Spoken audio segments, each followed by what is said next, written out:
আমার জীবনের ১ম এই কেক রেসিপিটা আমি বানিয়েছিলাম এবং এত ভালো রেজাল্ট এসেছিল। এই কেকটা খাওয়ার পর আমার কাছে মানে এক বাক্যে মনে হয়েছে সুমি's হট কেক, তারপরে কুপার্স এগুলো সব ফেল হয়ে যাবে আমার হাতের এই কেকের কাছে, ট্রাস্ট মি। আলহামদুলিল্লাহ এই কেকটা আমার একটা সিগনেচার রেসিপি বলতে পারেন। তো আমার ছোট বোন প্রেগন্যান্ট, ওর জন্য বানিয়ে নিয়েছিলাম। আমার বোনটা খেয়ে তো অনেক বেশি পছন্দ করেছে। তো আপনাদের সঙ্গেও রেসিপিটা শেয়ার করছি। সহজভাবে শেয়ার করব কারণ হৃদা ফেরদৌস খান চ্যানেল মানেই সহজ রেসিপি। এখানে নিয়েছি ৩টা রুম টেম্পারেচারের ডিম, সাদা অংশ এবং কুসুম আলাদা করে নিয়েছি। সাদা অংশের মধ্যে 1/2 কাপ আমি চিনি দিয়ে দিলাম। এখন ইলেকট্রিক বিটার দিয়ে এটা খুব সুন্দর করে আমি ফোম বানায় নিব। এই যে দেখেন কত সুন্দর হয়েছে। তো এখন এই ফোমের মধ্যে দিয়ে দিচ্ছি হচ্ছে ৩টা ডিমের কুসুম, সাথে ১ চা চামচ ভ্যানিলা এসেন্স, 1/4 কাপ এখানে ব্যবহার করছি কুকিং অয়েল। এখন এটা আলতো করে আমি মিলিয়ে নিব। তো দেখতেই পাচ্ছেন আমি কিভাবে মিলিয়ে নিয়েছি। পারফেক্ট হয়ে গেছে। এখন কিছু শুকনো ইনগ্রিডিয়েন্টস লাগছে আমার। ময়দা 1/3 কাপ, কোকো পাউডার 1/3 কাপ, সাথে ১ চা চামচ ব্যবহার করেছি বেকিং পাউডার, সামান্য একটু লবণ দিয়ে দিলাম। এখন এই সব উপকরণগুলো একসাথে চেলে নিব, আর চেলে নিলে কিন্তু কেকটা স্মুথ হয়, লাম্পস ফ্রি হয়। চেলে রাখা এই যে শুকনো উপকরণগুলো আমি ডিমের মিশ্রণের মধ্যে দিয়ে দিব। আবারও আমি আলতো করে এটা মিলিয়ে নিব, ঠিক আছে? মিলাতে মিলাতে এক পর্যায়ে দেখবেন এরকম কনসিস্টেন্সি আসছে। এই পর্যায়ে আমি দিয়ে দিচ্ছি হচ্ছে ৩ টেবিল চামচ মতো দুধ, যেটা আগে থেকে জাল করা ছিল, আর 1/2 চা চামচ লেবুর রস। আবারও সব কিছু খুব ভালো মতো মিলিয়ে দেখতেই পাচ্ছেন কতটা স্মুথ হয়েছে কেকের ব্যাটারটা। এখন আমি কেকের মোল্ডের মধ্যে ব্যাটারটা ঢেলে নিব।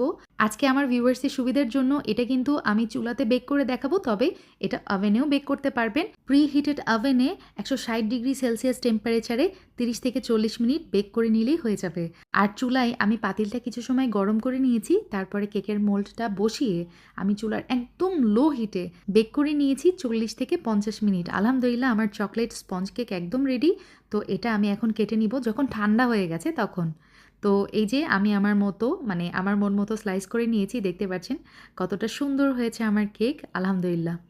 এখন একটা বড় বোলের মধ্যে আমি নিয়েছি হুইপড ক্রিম ১ কাপ পরিমাণ, সাথে কোকো পাউডার ২ টেবিল চামচ, তারপরে ভ্যানিলা এসেন্স ১ চা চামচ, আর গুঁড়া চিনি এখানে ব্যবহার করছি ২ টেবিল চামচ।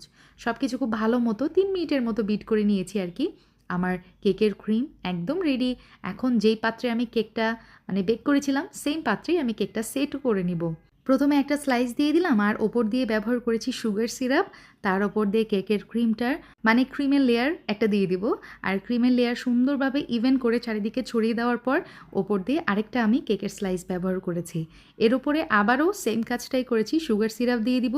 সুগার সিরাপ দেওয়ার পর আবারও একটা ক্রিমের লেয়ার ব্যবহার করেছি।